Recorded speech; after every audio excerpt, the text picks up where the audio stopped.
అచ్చే దండం పెట్టకూడదు, ఆశీర్వదించాలి మీరు. మీ పేరేంటి? తెలుగు వచ్చి మీకు అంటే అర్థం అవుద్దా? మాట్లాడతారా? మాట్లాడతారా? అదే మీ ఇల్లు పడిపోయిందంట కదా చెప్తున్నారు అక్క వాళ్ళు ఇతనికి తినడానికి. అవును, ఇది చేసిన పనికి అది ఇచ్చేవాళ్ళు.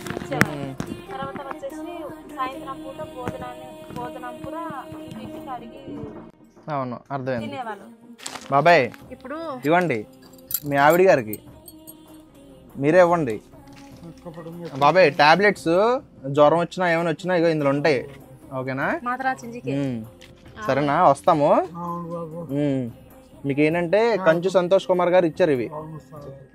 కొద్ది బాగోక అయ్యయ్యో.